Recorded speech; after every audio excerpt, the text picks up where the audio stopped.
आप चाहें तो करोड़ों रुपये कमा सकते हैं, लेकिन चैन की नींद नहीं कमा सकते। ना ही ये नींद किसी बाजार में मिलती है और ना ही किसी दुकान पर मिलती है। भागदौड़ भरी इस जिंदगी में आदमी सिर्फ कमाने पे ही ध्यान देता है। वो खूब पैसा कमाता है, लेकिन वो भूल जाता है कि शरीर के लिए सबसे ज्यादा जरूरी चैन की नींद होती है। अगर आप रात में अच्छी नींद नहीं ले पा रहे हैं तो आपका पूरा दिन थका थका रहेगा, हर काम में आलस्य आएगा और आप किसी भी काम को मन लगाकर नहीं कर पाएंगे। इसीलिए जितना ज्यादा जरूरी पैसा कमाना है, उससे कहीं ज्यादा जरूरी है एक अच्छी नींद के लिए तैयारी करना। जी हाँ, सही सुना आपने, तैयारी। क्योंकि बिना तैयारी और बिना ज्ञान के अगर हम सोएंगे तो हम अच्छी नींद नहीं ले पाएंगे। लेकिन अगर आपको कुछ ऐसे तरीके पता हो जिससे गहरी और अच्छी नींद कैसे ली जाती है, तो आपकी जिंदगी में से आप तनाव को बहुत कम कर सकते हैं। अगर तनाव का सीधा सा संबंध नींद से होता है। अगर आप अच्छी नींद नहीं ले पाएंगे तो आप तनाव से ग्रस्त रहेंगे, और वहीं दूसरी ओर अगर अच्छी नींद ले पाएंगे तो तनाव रहित रहेंगे, ऊर्जा से भरे रहेंगे, पॉजिटिविटी से भरे रहेंगे। आज की जो कहानी मैं आपको सुनाने वाला हूँ, उस कहानी के माध्यम से आप ये जान पाएंगे कि अच्छी नींद ना आ पाने के क्या कारण होते हैं, और साथ ही आपको इस वीडियो में अच्छी और गहरी नींद लेने के लिए कुछ छोटे छोटे और यौगिक उपाय बताए जाएंगे। इससे पहले कि आप इस कहानी में खो जाएं, इस चैनल को सब्सक्राइब जरूर कर लें। तो चलिए कहानी शुरू करते हैं। एक बार की बात है, एक बहुत बड़ा व्यापारी एक बौद्ध भिक्षु के पास आकर कहता है कि गुरुवर, मैंने अपने जीवन में बहुत धन कमाया, सारी भौतिक सुख संपत्ति मेरे पास है, लेकिन फिर भी मैं रात में चैन की नींद नहीं सो पाता हूँ। इसी वजह से मेरे अंदर तनाव बना रहता है, मैं गुस्से में भी जल्दी आ जाता हूँ और मेरी जिंदगी सही तरीके से नहीं चल पाती। क्या आप नींद के संबंध में मुझे कुछ बता सकते हैं? उस बौद्ध भिक्षु ने कहा कि इस सवाल का जवाब मैं तुम्हें एक कहानी के माध्यम से देता हूँ। ये कहानी महात्मा बुद्ध के बारे में है। महात्मा बुद्ध जब भी रात में सोते थे तो वो एक ही अवस्था में सोते थे, और जिस अवस्था में वो सोते थे उसी अवस्था में पूरी रात सोते रहते थे। वो अक्सर अपने बाईं ओर करवट लेकर सोते थे और रात में सोते वक्त उनके शरीर का कोई भी हिस्सा नहीं हिलता था। ऐसा प्रतीत होता था कि कोई मृत आदमी वहां पर पड़ा हुआ हो। और जब सुबह वो उठते थे तो बहुत ही सकारात्मक ऊर्जा से भरे हुए उठते थे। महात्मा बुद्ध का एक शिष्य था जिसका नाम आनंद था। आनंद रात में महात्मा बुद्ध के पास ही सोता था। वो रोज महात्मा बुद्ध को एक ही अवस्था में सोते हुए देखता। तो एक दिन उसके मन में एक जिज्ञासा उठी। उसके मन में ये सवाल उठा कि महात्मा बुद्ध एक ही अवस्था में पूरी रात कैसे सो सकते हैं? ना तो उनका हाथ हिलता है, ना उनका पैर हिलता है। आखिर इस बात का क्या रहस्य है? उसकी जिज्ञासा इतनी ज्यादा बढ़ गई कि उसने रात में ही महात्मा बुद्ध को उठाकर उनसे ये सवाल पूछ लिया। उन्होंने बुद्ध से पूछा कि हे बुद्ध, मैं देखता हूँ कि आप रात भर एक ही अवस्था में लेटे रहते हैं, ना आपका हाथ हिलता है ना पैर हिलता है।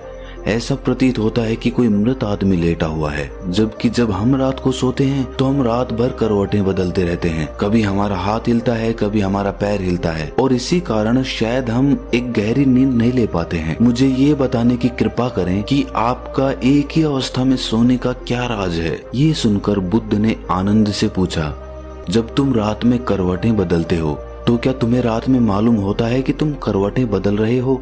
ये सुनकर आनंद ने कहा कि नहीं बुद्ध, ये तो हमें सुबह उठने के बाद पता चलता है कि जिस अवस्था में मैं सोया हुआ था, सुबह मैं उस अवस्था में नहीं उठा।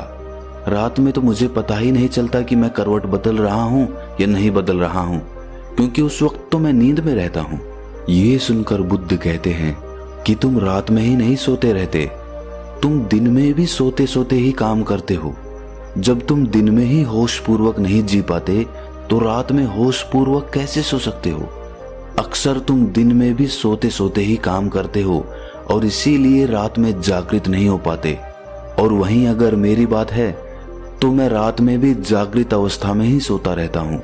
मुझे अपने शरीर की हर एक अवस्था का पता होता है। वहीं दूसरी ओर मेरा शरीर सोता रहता है। असल में शरीर का हिलना डुलना सीधा सीधा मन से संबंधित होता है। अगर तुम्हारा मन शांत है, उसमें कोई विचार नहीं है, तो तुम एक ही अवस्था में लेटे रह सकते हो और तुम सोते हुए अपने शरीर को देख भी सकते हो। और वहीं दूसरी ओर तुम्हारा मन विचारों से भरा हुआ है तो तुम रात भर बेचैन रहोगे, करवटें बदलते रहोगे और तुम गहरी नींद नहीं ले पाओगे। इसीलिए अगर तुम्हें गहरी नींद लेनी है तो तुम्हें दिन में जागृत होना पड़ेगा, जिससे कि तुम रात में सोते हुए भी जागृत रह सको। ध्यान और योग में नींद को एक चमत्कारिक दुनिया कहा जाता है। अगर तुम नींद को समझ लेते हो तो यही नींद तुम्हारे लिए ध्यान बन जाएगी, और अगर नहीं समझ पाते तो यही नींद तुम्हें बेचैन कर देगी। इसके बाद वो बौद्ध भिक्षु उस व्यापारी को कहता है कि अगर तुम्हें गहरी नींद लेनी है तो तुम्हें अपने मन की गतिविधियों को समझना होगा। ये सुनकर वो व्यापारी हाथ जोड़कर बोला कि हे गुरुवर, ये बड़ी बड़ी बातें मुझे समझ में नहीं आती हैं। मुझे आप कुछ ऐसे आसान तरीके बता दीजिए जिससे मैं आराम से अच्छी नींद ले पाऊं। ये सुनकर वो बौद्ध भिक्षु कहता है कि गहरी नींद न आने के मुख्य रूप से 7 कारण होते हैं। उस 7 कारण मैं तुम्हें एक एक करके बता रहा हूँ। इसमें से सबसे पहला और सबसे मुख्य कारण है सोने से पहले के विचार। जब भी हम सोने जाते हैं तो उससे पहले हमारे मन में बहुत सारे विचार चल रहे होते हैं, और सोने के बाद हमारा अवचेतन मन सक्रिय हो जाता है। हम जिन विचारों के साथ रात में सोते हैं, पूरी रात हमारे मन में वही विचार चलते रहते हैं। हमारा मन उन्हीं विचारों के पीछे दौड़ता रहता है, और जब हम सुबह उठते हैं तो उन्हीं विचारों के साथ उठते हैं। इसीलिए अगर तुम सोने से पहले नकारात्मक विचारों के साथ सोते हो तो सुबह तुम तनाव से भरे हुए और थके थके जगोगे। इसीलिए अगर तुम रात में नकारात्मक विचारों के साथ सोते हो तो पूरी रात तुम्हारा मन उन विचारों के पीछे दौड़ता रहेगा और उन पर काम करता रहेगा, और जब सुबह तुम उठोगे तो उन्हीं विचारों के साथ उठोगे। इसीलिए तुम पाते हो कि किसी किसी दिन तुम सुबह उठते हो तो तुम बहुत थका थका महसूस करते हो, शरीर में कोई जान ही नहीं होती है, कुछ काम करने का मन नहीं होता है।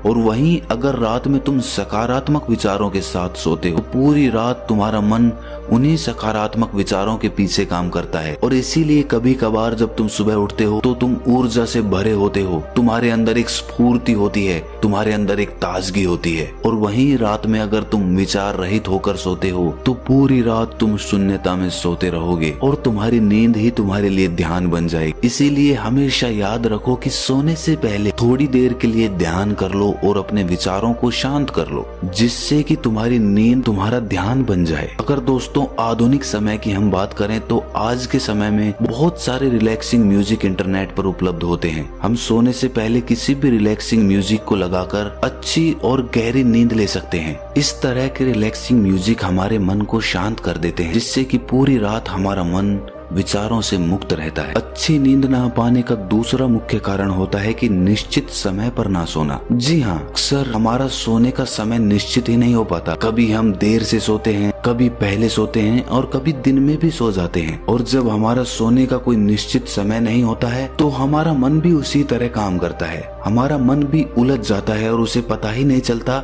कि इसे कब सोना है और कब नहीं सोना है। इसीलिए अगर हम सोने का कोई निश्चित समय निर्धारित कर लें तो हमारे मन में सीधी यही जानकारी जाएगी कि ये समय सोने का समय है, और उसके बाद ये धीरे धीरे मन की आदत बन जाएगी, और वो समय होते ही हम अपने आप गहरी नींद में जाने लग जाएंगे। गहरी नींद न आने का तीसरा मुख्य कारण है बिस्तर पर दूसरे काम करना। जो हमारा शयन कक्ष होता है, यानी सोने का कमरा होता है, वो सोने के लिए ही बना होता है। जिस बिस्तर पर भी हम सोते हैं वो बिस्तर सोने के लिए ही इस्तेमाल किया जाना चाहिए, लेकिन अक्सर उसी बिस्तर पर हम बैठकर भोजन कर लेते हैं, उसी बिस्तर पर बैठकर टीवी देखते हैं, उसी बिस्तर पर बैठकर गप्पे लड़ाते रहते हैं। इससे मन को एक स्पष्ट जानकारी नहीं मिल पाती कि ये बिस्तर किस काम के लिए बना हुआ है। अगर हमारे मन के पास सटीक जानकारी होगी कि ये बिस्तर, ये शयन कक्ष सोने के लिए बना हुआ है, तो उस बिस्तर पर लेटते ही हमें गहरी नींद का अनुभव होने लगेगा।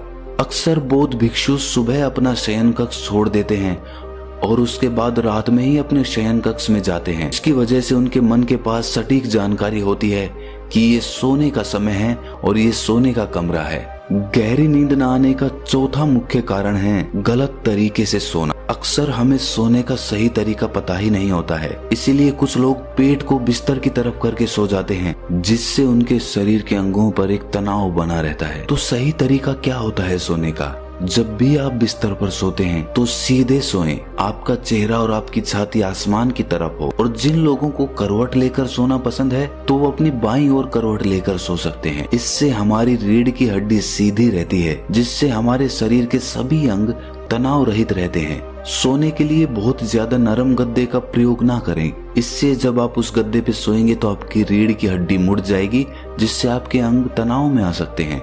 सर के नीचे जो तकिया रखते हैं वो बहुत ऊंचा नहीं होना चाहिए, जिससे हमारी गर्दन बहुत ज्यादा मुड़ जाए। वो हमारे बिस्तर के समानांतर होना चाहिए, जिससे कि बिना तनाव के हम गहरी नींद ले सकें। गहरी नींद न आने का 5वां मुख्य कारण है बहुत अधिक मात्रा में और देर से पचने वाला भोजन खा लेना। बहुत बार हम सही समय पर और सही भोजन नहीं करते हैं। देर रात को सोकर हम बिस्तर पर सो जाते हैं, जिससे हमारे पाचन तंत्र पर बहुत ज्यादा दबाव पड़ता है जब हम कोई मोटा भोजन खाकर रात में सोते हैं।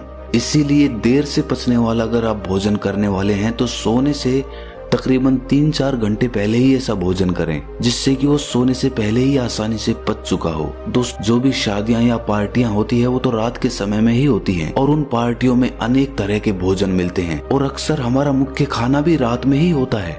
दिन में तो हम हल्का फुल्का खाते हैं और रात में ठूस ठूस कर खा लेते हैं, जिससे कि हमारा पाचन तंत्र पूरी रात दबाव में रहता है, पूरी रात वो काम करता रहता है। अब आप ही सोचिए, रात में आप इतना भरपेट खाना खाकर सोएंगे तो आपको गहरी नींद कैसे आएगी। गहरी नींद ना आ पाने का 6वां मुख्य कारण है महत्वाकांक्षाएं। जी हाँ, हम अपने जीवन में बहुत कुछ पाना चाहते हैं। पूरे दिन इधर से उधर चीजों को पाने के लिए दौड़ते रहते हैं और हमारे मन में बहुत सारी महत्वाकांक्षाएं होती हैं कि हमें कल ये करना है, ये पाना है, इतना धन इकट्ठा करना है। इसी वजह से जब रात में सोते हैं तो हमारा मन उन्हीं महत्वाकांक्षाओं के पीछे, उन्हीं सपनों के पीछे भागता रहता है, जिसकी वजह से हम गहरी नींद नहीं ले पाते हैं। सोने से पहले ये जरूरी है कि आप कुछ मिनट बैठकर ये विचार करें कि आज का मेरा पूरा काम समाप्त हो गया है, अब कोई काम बाकी नहीं रहा, अब सिर्फ सोना बचा है, सिर्फ मुझे सोना है, इसके अलावा कोई काम नहीं बाकी रहा। जब आप ऐसा विचार करते हैं तो आप बिल्कुल खाली होकर बिस्तर में सोते हैं। गहरी नींद ना आ पाने का 7वां मुख्य कारण है नशा। जी हाँ, शुरुआत में कुछ लोग नींद ना आ पाने की वजह से कुछ नशा करने लग जाते हैं, जिससे उन्हें नींद आ पाए। कुछ लोग शराब पीने लग जाते हैं, कुछ लोग मदिरा पान करने लग जाते हैं, कुछ लोग धूम्रपान करने लग जाते हैं। लेकिन धीरे धीरे ये उन लोगों की आदत बन जाती है, जिससे जब तक उन्हें वो नशा नहीं मिलता उन्हें नींद नहीं आती। इसीलिए गहरी नींद में जाने के लिए किसी भी ऐसे पदार्थ का सेवन ना करें जिससे आपके शरीर को हानि पहुंचे और आपका शरीर और मन उसके बिना ना सो पाए। ये सुनने के बाद उस व्यापारी ने कहा कि गुरुवर, ये तो मुझे समझ में आ गया कि नींद ना आ पाने के मुख्य कारण क्या होते हैं, लेकिन कृपया करके मुझे कुछ ऐसे यौगिक उपाय भी बताएं जिससे मैं अच्छी नींद ले पाऊं। ये सुनकर वो बौद्ध भिक्षु कहता है कि सोने से पहले जरूरी है कि गुनगुने पानी से स्नान कर लिया जाए। जब आप स्नान करते हैं तो आप स्फूर्ति और ताजगी का अनुभव करते हैं, जिससे आपका मन भी शांत होता है और सकारात्मक होता है। स्नान करने के बाद जब आप अपने बिस्तर में सोने के लिए जाते हैं तो आप एक गहरी नींद में जाने के अधिकारी हो जाते हैं। और साथ ही जिस कमरे में आप सोते हैं उसमें किसी जैविक तेल का दीपक जरूर जलाएं, जिससे उस कमरे की ऊर्जा सकारात्मक बनी रहे। जब हम अपने कमरे में कोई दीपक जलाते हैं तो उसी प्रकार हमारे मन में भी धीरे धीरे एक दीपक का, एक प्रकाश का उदय होने लगता है। और साथ ही सोने से पहले तुम ध्यान कर सकते हो, जिससे तुम्हारा मन विचार मुक्त हो जाएगा और तुम पूरी रात बिना विचारों के और बिना सपनों के आराम से सो सकते हो। इसी के साथ सोने से पहले तुम कुछ व्यायाम भी कर सकते हो। और सोने से पहले जरूरी है कि सारा काम खत्म कर लिया जाए, ताकि मन को ये तसल्ली रहे कि मेरा सारा काम पूरा हो चुका है। अगर बिस्तर में सोएं तो सीधा सोएं या दाईं ओर करवट लेकर सोएं। तो ये कुछ मुख्य उपाय थे जिससे तुम गहरी नींद ले सकते हो। तो दोस्तों, कैसी लगी आपको ये कहानी कमेंट सेक्शन में जरूर बताना, और अच्छी लगी तो इस चैनल को सब्सक्राइब जरूर कर लेना। तो मिलते हैं अगली कहानी में, तब तक के लिए अपना ख्याल रखें।